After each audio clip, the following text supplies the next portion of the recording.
Hey, welcome back to the shop. Today, I'm going to show you a couple other project ideas that are very geometrical, if you will, just because I think it's really cool. And then I'm going to show you a little bonus project too out of a piece of scrap wood that I had lying around. So make sure you just stay tuned to the end of the video to see that one too.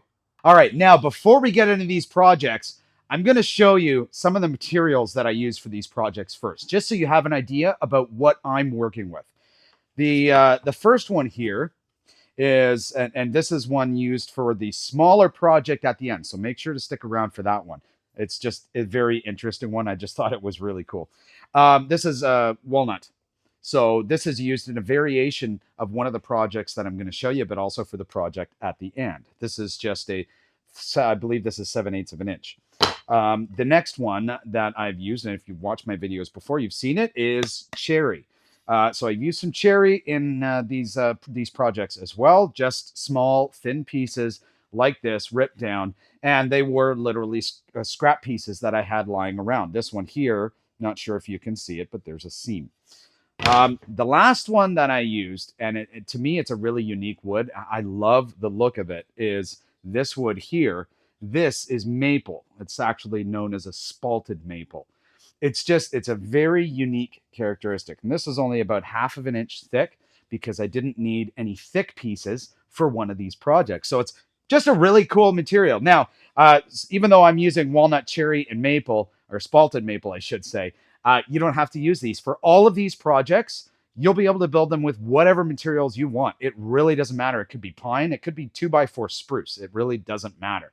Take your pick of the material. All right, project number one that I've got for you is a really cool looking shelf. Now, I didn't find anything exactly like this online. But one of the bands that I listen to is Pink Floyd, and I happened to take a quick look at the Dark Side of the Moon cover and notice the triangles that are on the cover. And I don't know why, but something about that gave me an idea to build a shelf to kind of add on to it a little bit. And so what I did is I built a triangular shelf. Now, I could be completely crazy. I don't know. To me, this reminds me of the Pink Floyd cover. I'm not really too sure why.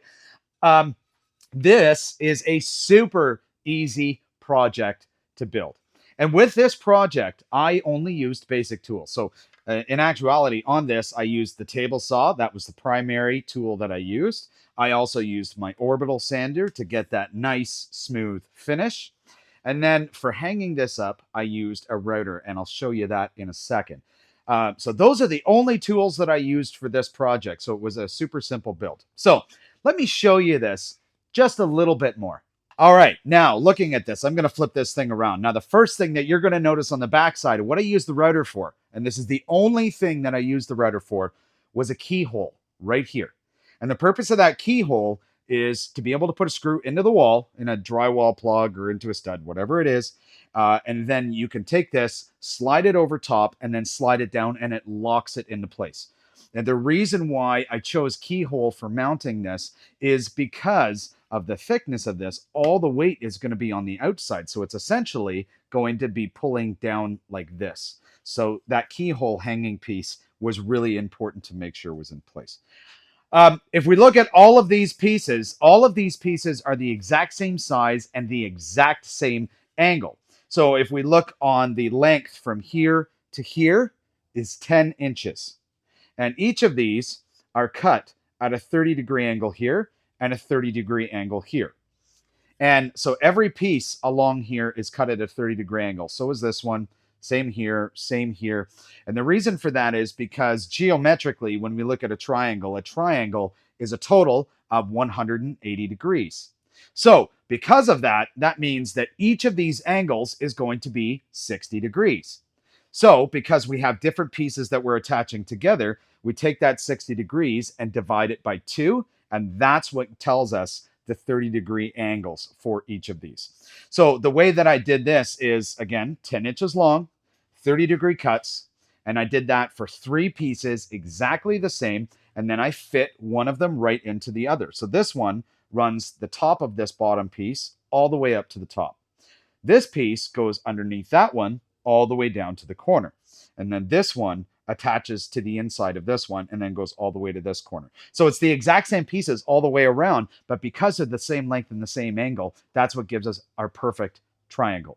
Now, I made this out of cherry. So that's what this is cherry wood. It's very easy, and you can do so many different variations of this. On the front, this is a piece of 3/4 inch thick soft maple that I had lying around.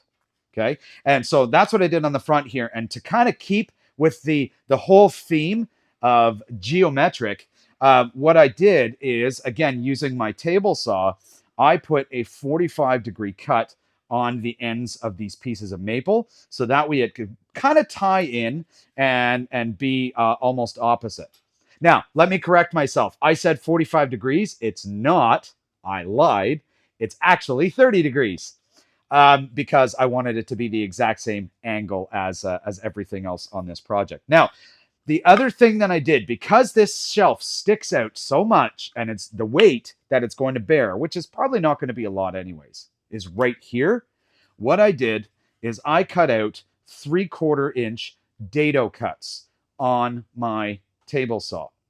And for these dado cuts, it was very easy to do. So first of all, they're 3/4 inches wide because we want this sitting right in there. That way, when it pulls, this shelf is getting the strength of being inside this cherry wood frame. So this is 3/4 inches wide, and it's 3/8 of an inch deep. Because these cherry pieces are 3/4 of an inch, we go halfway through, which is 3/8 of an inch. So very straightforward that. And the easiest way to do this, once the triangle is assembled, that's when I did it. We want to make sure that these dados are going to be parallel with the bottom here. So once I had the triangle assembled, I put the outside surface down, and I put this edge along the table saw fence and slid it that way. And I just used my regular table saw blade. So my blade is not a flat tooth blade. It's actually got the angled cuts because it's a combination blade. And then I just took a chisel afterwards just to smooth it out. Once I had that done, I took the piece of maple, I put some glue in behind on top on the cherry, and then took the maple, hammered it into place, gave it a little bit of a love tap. Okay. And then once I did that, I just put a couple brad nails here and a couple brad nails here just to pin it together while it was drying. And it was that simple. After that, all I had to do was put the finish on this. And if you've watched my videos before, you've seen me talk about it, but I use my tried and true linseed oil and beeswax finish, which I absolutely love because this is like butter. That's how smooth it is. And so I put one coat of that on here, let it sit for an hour, wipe it off, and that was it. There's not much to it. So unfortunately, I couldn't find shelves like this to actually compare to. So for pricing on something like this, it really depends, I guess, on the material that you're going to use. If you're dadoing it in, how much time you've put into it, right? I would say something like this you could probably sell for about $40 at least, and it's so simple to do. And by the way, last dimension for this shelf, this is also 10 inches. So we're 10 inches all the way around. So a super easy project that you can definitely sell, and it looks really cool hanging on the wall. I hope you're liking this video so far. If you are, do me a favor and also share this video with other people so that way they can kind of use these project ideas as well. And in addition to that, leave me a comment down below to let me know what you think about this project, and if you're going to build it, what kind of twist you're going to put on yours. All right, the next project that I'm going to show you actually involves a couple of other tools that you're going to need, but they're hand tools. They're very simple ones, and you may have them already. One of the first things is a chisel.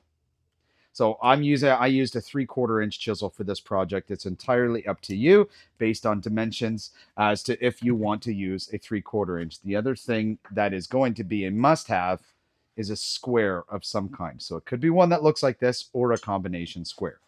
So you're going to want those for this project. Now, let me show you what the project actually is. So it's a really interesting one. It's unique. I didn't see anything like it online. I just kind of had an idea about it in keeping with the whole geometric idea, and that is this project here. Now, you might look at this and think to yourself, what is that thing? Um, it's actually very simple. It's a napkin holder. Believe it or not, there's not much to this thing. So you can put napkins in here that are square because it can sit in this little 90-degree channel here. Or you can take the napkins and you can fold them in half. And these little pieces here that are stands actually come up the side of the napkins to help hold them in the vertical position.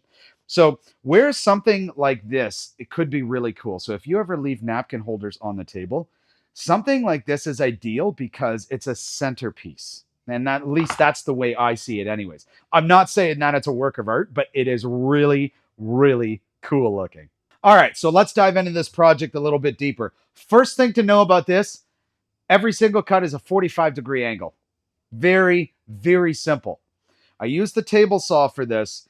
Now, I do have to mention, I did cheat on this a little bit when I had to cut these out. I used a bandsaw that I have. And I forgot to mention this tool in the beginning of the video. But if you don't have a bandsaw, that's okay because you can make these cuts with a jigsaw too. It's very, very simple. You may not want to make these cuts with a table saw or a circular saw because it's going to be really difficult because they're a little bit more intricate. So let's look at this thing a little bit closer. First of all, this is made of, essentially, it's 4 pieces of wood. We've got one here, one here, one here, and one here.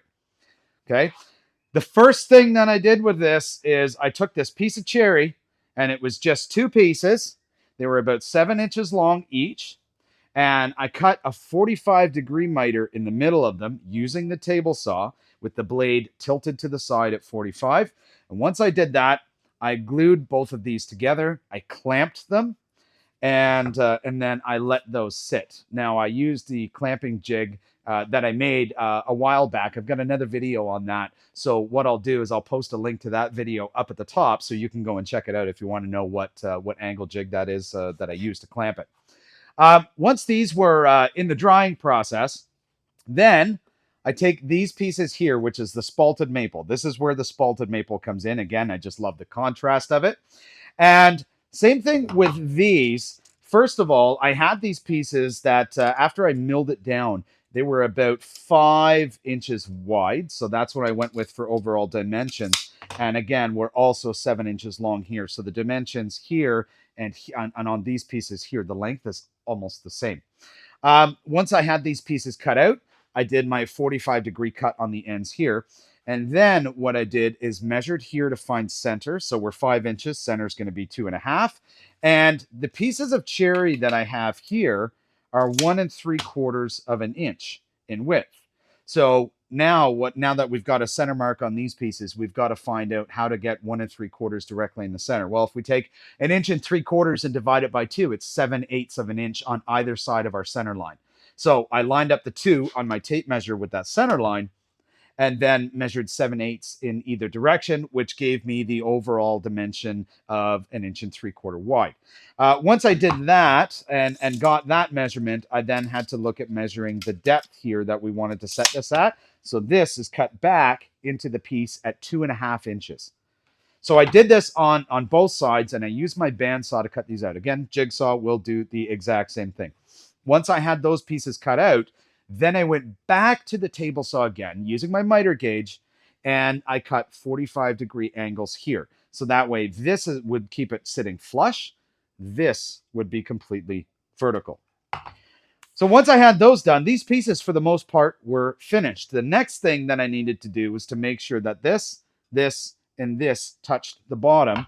So that way there was lots of support. So that's exactly what I did. I had this cut at, I guess, a 45-degree angle to this piece and a 45-degree angle to this piece.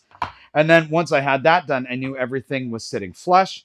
Then I had to glue this piece to this piece here. So this, as an FYI, has no nails, no dowels, none of that stuff. This is just glue and wood.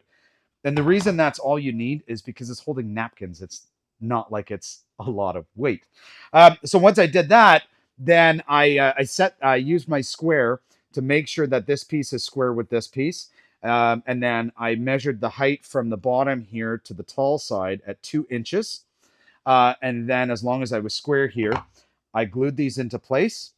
And then I put a couple dabs of CA glue in there too, and then sprayed some activator once I had it held together to really help the clamping process. As you can imagine with a project like this is incredibly difficult to clamp, especially because there's also 45-degree angles on these pieces.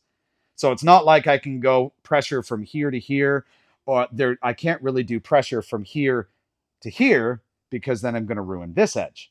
So I had to do that very carefully. Now, in hindsight, what I probably would have done to make this a little bit easier is maybe I wouldn't have cut these 45s until this was glued together. However, that would have made it a lot more difficult, and I would have had to take it over to my miter saw to do. So I'm still happy I did it the way that I did.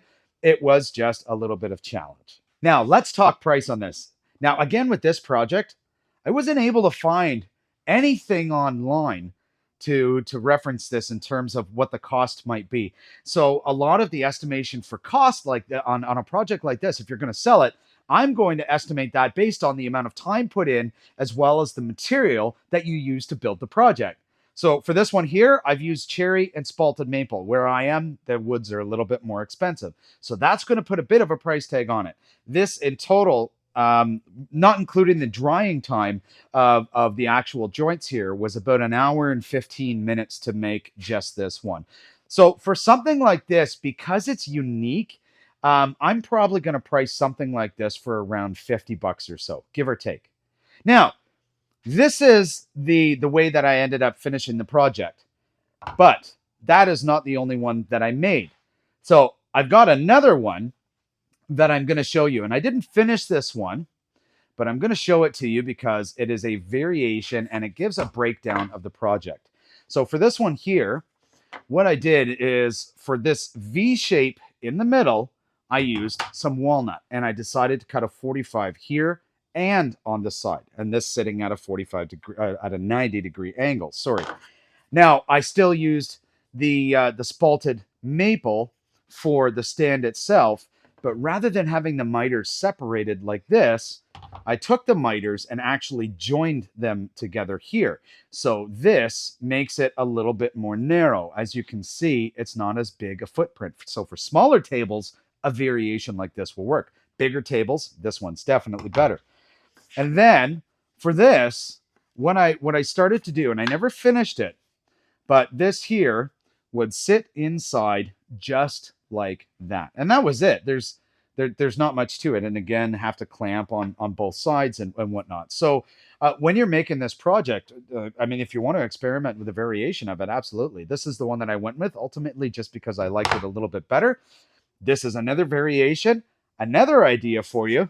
Take this middle piece out, get rid of it, and there's your napkin holder there, because they'll slide right in here no differently. So just another variation. If you're making a variation like this, I might sell it for a little bit less. However, it's using walnut, and this is 7/8 of an inch thick and 2 inches wide walnut. So because of the material, I'm probably going to price one like this at maybe 40, 45 bucks, and it will definitely sell. Hey, if you're looking for some more project ideas outside of this video, I'm going to put a link to a video up top where you can go and check out 3 really cool project builds that you can do easily in your shop with minimal tools. So make sure to check that video out. All right, so for the next project, it's kind of a little one. It might sell for you. I thought it was kind of cool, but if you're like me, you've got scrap material left over, and the one thing that you don't want to do, especially when it's a really good wood, is you don't want to throw it out or burn it or that sort of stuff. I'm like that when it comes to maple, walnut, and cherry. Those are big ones for me, and especially a spalted maple. And so when I was building that variation of the napkin holder, I had a little cutoff of that walnut left that was only about 4 inches long or so. So what I decided to do was to make one of these. And this is a very simple walnut bottle opener / can opener. Now, I'll give you an idea for this. So it's kind of dual purpose. Every now and then, my son will come up to me. He'll be like, "Hey, Dad, can I get you a beer?" And now, don't drink in the shop. Never a good idea, especially when you're playing with power tools. So don't ever do that.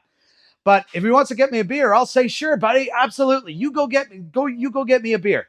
And he'll come out and he'll get frustrated with the can because he can't get the tab lifted off the top in order to open it. So in comes this little tool. We'll call it the bottle can opener 3000, whatever you want. Okay. With this thing here, very simple operation. If it's to pull a tab up on a can, you can slide it underneath like this and then just pop it up like that. And then you can grab it and open it. Alternatively, if you drink from bottles and you need a bottle opener, flip it over. It's got a little hook on the bottom, and then you just grab it like this and pop the top off like that. It's walnut. It's a super hard wood, so it will definitely do the trick. This is a little easy project. As I said, about 4.5 inches long, give or take, maybe an inch wide here. And then this here, I cut this one out with my bandsaw. Now, again, you can do it with a jigsaw or whatnot if you want. You can get all fancy and do it with a router or put a Forstner bit in the bottom here to make it round. I wasn't really concerned about that. I just wanted the thing to work. And now I'm super happy because I was actually able to use the piece of walnut that I have left. As far as selling something like this goes, I've seen these online before, maybe something similar to it. You might get 10, 15 bucks. I'm not sure. It depends on where you are, what wood it's made of. I would always go hardwood when it comes to something like this that's going to be exposed to pressure. Softwood is not going to work very well, especially down here to hook. It's probably going to break. But I think something like this, you could probably definitely sell if you wanted to do it at a craft show or something like that. In addition to that, this is just super cool to have at home. And if you want, drill a hole in the back end, hang it up, put a rope through it, whatever you want. The choices are endless. Thanks so much for watching this video. I really hope you enjoyed these projects. Now, if you haven't already, be sure to hit that like button down below and share this video again with other people so that way they can enjoy and build these projects too. Remember to leave me a comment down below because I really want to hear what you think about these projects and if you would change anything or even if you've got any questions about them. I'd love to hear from you, so make sure to leave that comment below. And if you're looking for some more project ideas, check out my website. It's timber-designs.ca. If you go onto my website, you can check out the project page and you'll see a bunch of other projects there that I've built in the past. If you're looking for some more ideas, really cool resource for them. And again, if you have any suggestions on any of the projects that you see there, make sure to let me know. Thanks so much for watching. And until next time, happy cutting.